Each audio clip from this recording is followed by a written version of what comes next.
Il disait que c'était impossible. Une femme gisait sans vie, son corps froid, ses yeux vides, mais au milieu de la foule, un homme a osé croire que Dieu parlait encore avec puissance. Son nom, Benson Idahosa. Nous étions en 1972 à Benin City, au Nigeria, devant des témoins et des journalistes. Il s'est penché sur le corps et a déclaré « Au nom de Jésus, lève-toi ». Le silence a envahi la pièce pendant 3 secondes jusqu'à ce que l'impossible se produise. La poitrine de la femme a bougé et, devant des centaines de témoins, elle a recommencé à respirer. À ce moment-là, une nation entière s'est éveillée.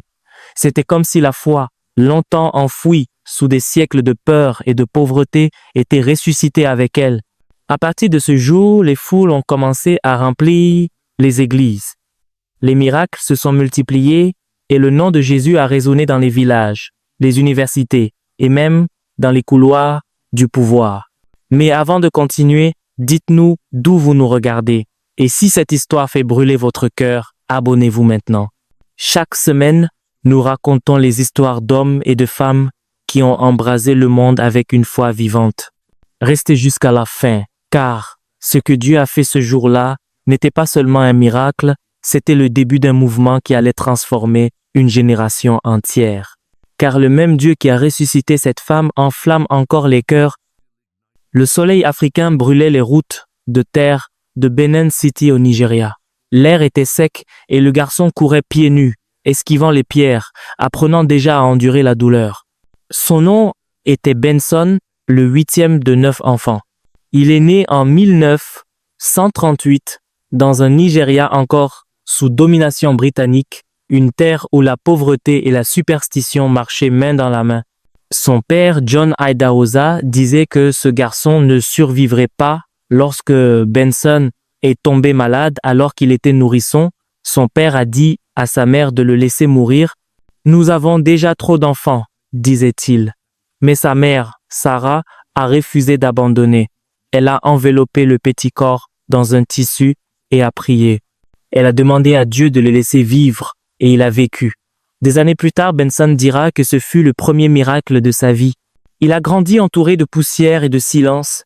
Il a vu la misère voler des enfances. Il dormait sur de fines nattes, parfois sans dîner. Il vendait des fruits puis des pneus d'occasion, essayant d'aider sa mère. Rien en lui ne semblait prometteur. Mais il y avait quelque chose dans ses yeux, une agitation, un feu qui n'appartenait pas à la pauvreté environnante. Un matin, en allant au travail, il a entendu des voix chanter.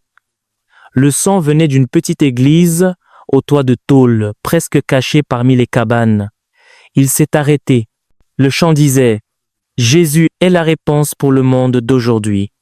La mélodie l'a transpercé. Il est resté là, à la porte, jusqu'à ce qu'un prédicateur élève la voix et déclare « Dieu peut élever le plus pauvre des hommes et faire de lui son messager ». Ces mots l'ont à la fois blessé et guéri. Il est entré. Il s'est agenouillé sur le sol en terre battue et a prié « Seigneur, si tu es réel, utilise-moi pour montrer à mon peuple que ta puissance n'est pas morte. » Ce soir-là, il est rentré chez lui changé.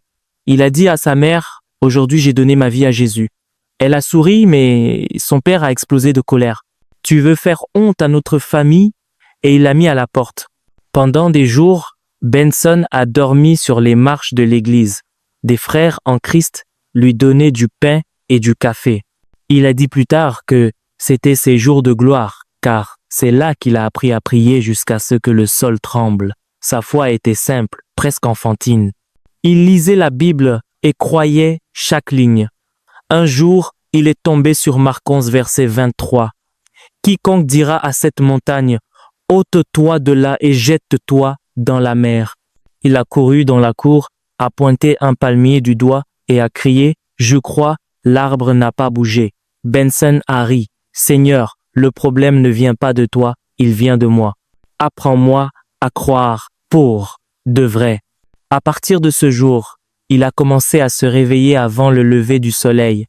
Il priait à haute voix, jeûnait pendant des jours, lisait la parole jusqu'à perdre la notion du temps. Les voisins l'appelaient fanatique, mais quelque chose grandissait en lui. Un jour, il a reçu son premier salaire. Il avait promis de tout donner à Dieu. Mais quand il a senti l'odeur du pain frais, il a hésité. Il a acheté du lait à manger et cette nuit-là, il n'a pas pu dormir. Il s'est levé, est allé à l'église et a pleuré devant l'autel. Seigneur, j'ai échoué. La semaine suivante, il a reçu le double de la somme et cette fois, il a tout donné. À partir de ce moment, les choses ont commencé à se produire. De la nourriture apparaissait à sa porte, des gens demandaient la prière. C'était comme si le ciel testait son cœur avant de lui confier la puissance. Un jour, il a fait un rêve. Il se voyait prêcher à une foule et une voix disait « Porte mon feu aux nations ». Lorsqu'il l'a dit au chef de l'église, ils se sont moqués de lui. « Toi, un vendeur de pneus, un missionnaire ?» Il a simplement répondu « Dieu n'a pas besoin de permission pour utiliser qui il choisit ». Dès lors, il a prêché dans les marchés, les écoles et les places publiques. Il parlait du Christ avec une telle conviction que certains riaient, d'autres pleuraient et les miracles commençaient à se produire. Les malades se levaient, les familles étaient restaurées et une rumeur se répandait. Il y avait un jeune homme à Benin City qui priait et Dieu répondait. Un après-midi, dans un village lointain, on l'appela d'urgence. Un enfant était mort. Le corps était immobile. Les cris de la mère déchiraient l'air. Benson ne savait pas quoi faire. Il s'est seulement agenouillé et a dit « Seigneur, tu as dit, imposez les mains aux malades et ils seront guéris. » Il a touché le corps froid. Une minute, puis une autre, puis un souffle, puis une toux. La mère a crié, l'enfant a ouvert les yeux. Idahosa est resté en silence. Ses mains tremblaient. « Seigneur, alors c'est vrai. » La nouvelle s'est propagée comme un feu dans l'herbe sèche. En quelques jours, les gens venaient de villages lointains. Ils voulaient voir le jeune homme qui priait, et les morts vivaient. Mais avec la célébrité est venue la résistance. Certains pasteurs l'appelaient hérétique. D'autres disaient qu'il était possédé. Benson répondait calmement, « Si c'est le diable qui guérit les malades et ressuscite les morts, alors je veux rester possédé par cet amour. » La persécution ne l'a pas arrêté. Chaque critique semblait enflammer sa foi encore plus. Il prêchait sous la pluie, sur des camions, aux intersections des villes. Il disait « L'Évangile n'est pas une théorie, c'est une puissance. » Un soir, en revenant d'une croisade, il a regardé le ciel peint d'orange et a prié silencieusement. « Père, je sais qu'il y a plus. Montre-moi ce que tu veux faire de ma vie. » Le vent soufflait fort, soulevant la poussière autour de lui. Une voix intérieure répondit « Je ferai de toi une voix pour les nations. » Il s'est arrêté sur la route, a levé les mains et a promis « Si tu me donnes une plateforme, j'utiliserai chaque souffle pour t'exalter. » Cette nuit-là, la promesse a résonné dans l'obscurité. Personne ne l'a entendu, seulement le ciel. Mais des années plus tard, des millions de personnes répéteraient les paroles de ce jeune Nigérian qui avait appris à croire contre toute logique. Benson n'avait aucune idée de ce qui l'attendait.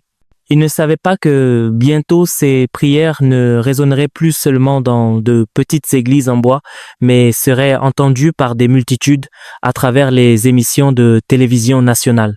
Le garçon qui vendait des pneus s'apprêtait à défier la mort elle-même devant des témoins, et le monde entier regarderait. Bientôt, les premières croisades ont commencé. Il installait des plateformes improvisées dans des champs libres, louait des haut-parleurs et prêchait sous le soleil brûlant, et les foules venaient. Guérison, délivrance, famille réconciliée, tout cela se mélangeait à la musique, aux larmes et à la poussière soulevée par les pieds de ceux qui couraient vers l'autel. En quelques mois, des centaines de personnes venaient au Christ à chaque rassemblement. En 1970, il a fondé la Church of God Mission International, commençant avec seulement 12 personnes. 2 ans plus tard, ils étaient des milliers. Il rêvait grand. Il a ordonné la construction du Faith Miracle Center, un sanctuaire de plus de 10 000 places, chose impensable en Afrique à l'époque. Lorsque le terrain a été acheté, il n'y avait pas de fonds. Des prédicateurs connus disaient qu'il avait perdu la tête. Benson répondait « J'ai vu le Dieu qui crée l'univers à partir de rien. Il peut construire une église à partir de la foi. » En 1972, une femme est morte pendant un service religieux dans une ville voisine. Benson s'y est rendu. Le corps gisait immobile, couvert de draps. Benson s'est tenu devant la foule. Il a touché le corps froid, silence absolu, et il a prié, « Seigneur, si tu es toujours le même hier, aujourd'hui et éternellement, montre ta gloire maintenant. » Pendant un moment, rien, puis un léger mouvement. La poitrine s'est soulevée, quelqu'un a crié, la femme respirait, la pièce a éclaté en larmes et en louanges. Ce jour-là a marqué la naissance d'un réveil national. Tout le Nigeria a entendu la nouvelle. Les autorités, les journaux, les radios, tous parlaient de l'homme qui priait et dont les morts revivaient. Benson savait une chose. Les grands miracles attirent de grandes tempêtes, et celle qui approchait allait tester même le feu qui brûlait en lui. Il disait qu'une femme morte avait recommencé à respirer. Il disait qu'il n'y avait pas de tour de magie, seulement la prière. Le Nigeria, longtemps habitué aux promesses vides, faisait face à quelque chose qu'il ne pouvait expliquer. Dans les jours qui suivirent, les foules commencèrent à se déplacer comme des marées. Les gens voyageaient toute la nuit, dormaient au bord des routes, arrivaient bien avant le début des offices pour s'assurer une place. Le Faith Miracle Center devint trop petit. Les portes ne fermaient plus. Le bruit des pas, des prières et des chants se mélangeait à la chaleur étouffante. Il y avait une odeur de poussière, de sueur et d'espoir. Benson montait en chair avec une Bible usée entre les mains et parlait peu.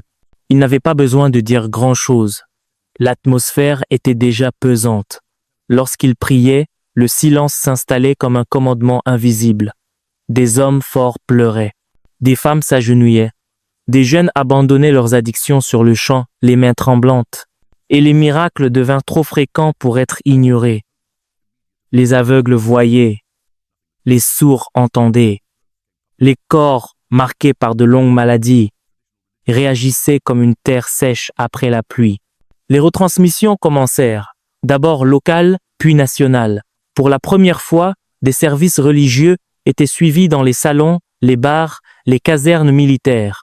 Le nom de Jésus traversait les écrans en noir et blanc, entrant dans des foyers qui n'auraient jamais mis les pieds dans une église. En quelques mois, le ministère grandit comme un feu dans l'herbe sèche. Des églises furent implantées à un rythme rapide. Des pasteurs d'autres nations africaines venaient observer, apprendre et demander « Quel est le secret ?» Benson répondait toujours de la même manière. La prière, la sainteté, l'obéissance immédiate. Rien qui puisse être vendu, rien qui puisse être imité sans en payer le prix. Avec la croissance vint la critique publique. Des intellectuels parlaient de régression culturelle. Des chefs religieux traditionnels l'accusaient de manipulation émotionnelle. Les journaux publiaient des titres cinglants. Benson lisait peu, il s'agenouillait davantage. Il savait que le vrai feu dérange toujours ceux qui vivent confortablement dans l'obscurité. Lors d'une immense croisade en plein air, plus de 50 000 personnes se rassemblèrent. À la fin, il pria pour les malades. Un homme en fauteuil roulant se leva, puis un autre, et encore un autre. La rumeur monta comme le tonnerre. Ce soir-là, une chose devint claire. Ce que Dieu faisait ne pouvait plus être contenu. La foi était sortie des murs de l'église pour investir les rues. Des représentants du gouvernement demandaient discrètement des rencontres privées. Une seule question restait en suspens. Et si Dieu visitait réellement la nation? C'est à ce sommet que Benson ressentit le poids de sa mission. Le même feu qui illuminait commençait à brûler. Les voyages devinrent constants, le repos rare. Il dormait peu, mangeait mal, priait beaucoup. « Seigneur, murmurait-il seul dans le sanctuaire vide, ne me laisse pas toucher à ta gloire avec des mains impures. » C'est devenu sa prière la plus fréquente. L'épisode de la résurrection commença à circuler à l'échelle internationale. L'Afrique, autrefois vue uniquement comme un champ de mission, envoyait désormais un homme doté d'une autorité spirituelle vers d'autres continents. Mais plus le feu était haut, plus la fumée était visible. L'opposition s'intensifia. des menaces et des tentatives de diffamation suivirent. Le point culminant arriva lors d'une grande émission nationale suivie par des millions de personnes. À la fin, il invita les malades à prier avec lui derrière leurs écrans. Dans les jours qui suivirent, les témoignages inondèrent le réseau. Des médecins confirmèrent des guérisons. Ce n'était plus seulement l'histoire d'un homme, c'était un mouvement que personne ne pouvait contrôler. Après ce sommet, le corps de Benson commença à montrer des signes de fatigue constante. Les médecins conseillaient le repos, ils le reportaient, il y avait trop d'âmes à sauver. Mais le feu qui éclaire finit aussi par consumer. Un matin, seul en prière, il comprit qu'aucun homme n'est infini.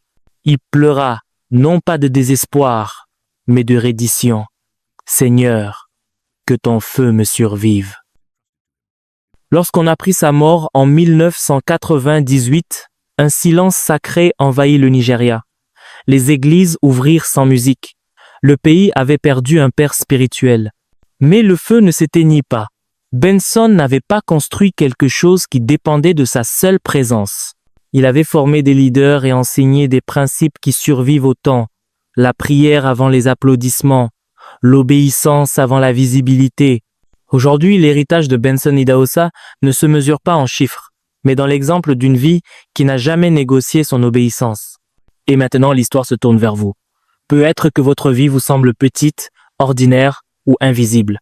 Benson a commencé ainsi lui aussi, invisible et limité.